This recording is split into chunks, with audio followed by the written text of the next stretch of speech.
जब ही बेटी हो गर्भ में रहलू, पुत्र लागिया सारा हमार, पुत्र लागिया सारा हमार। जब ही बेटी हो धरती पर गिरलू, पुत्र के आशा टूटी जाए, पुत्र के आशा टूटी जाए।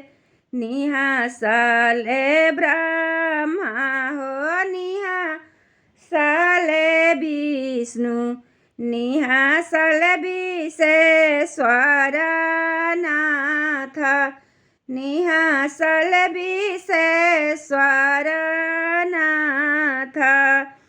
से सुनी निहासले बेटी के पापा, धिया भैली ब्याहन जोग, धिया भैली ब्याहन जोग।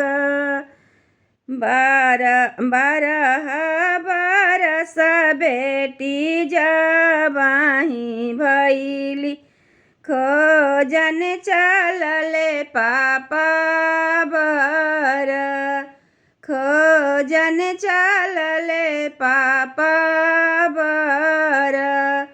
पूर्व खोजले बर, पश्चिम खोजले, खोजला उड़ीसा जगन्नाथ, खोजले उड़ीसा जगन्नाथ।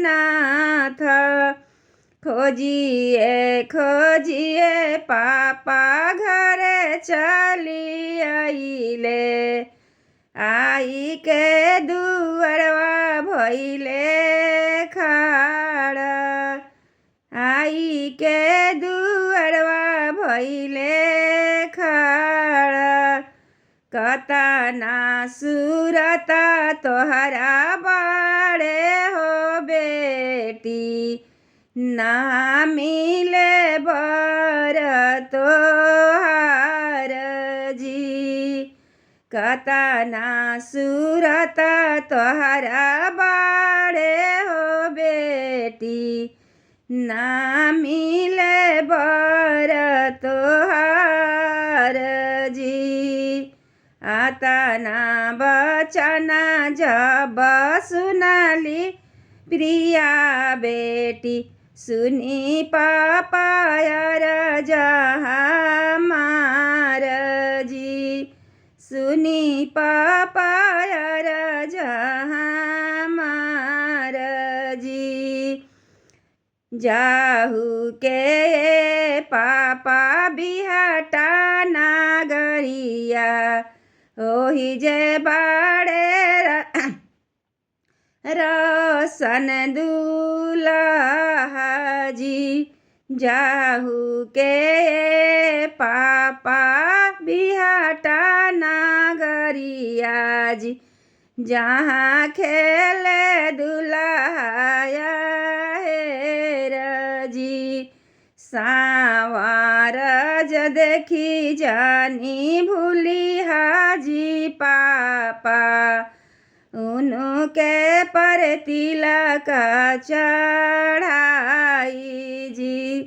सांवर देखी जानी भूली हाजी पापा, उनके पर तिलक चढ़ाई जी। तिलक चढ़ाई पापा घरे लौटी आइले, सुना बेटी बचना हमार जी, सुना बेटी बचना हमार जी। हम ना जननी बेटी मोर ज्ञान हरबू, नहीं खोजती बरवा तोहार जी। बेटी ज्ञान हमरो हरबू नहीं खोजती बरवा तोहार जी जानी पापा हरहु जानी पापा झरहु जानी चित्र करबए राग जी जानी पापा हरहु जानी चाचा झरहु जानी चिता करबए राग जी तोहरो दिहले पापा धन नाही होई है जी अपना करमा पापा ठाकुर होई बोजी तोहरो दिहल पापा धन नहीं होई है अपना करमा पापा ठाकुर होइबो जनी कर चितबए राग जी जनी कर चितबए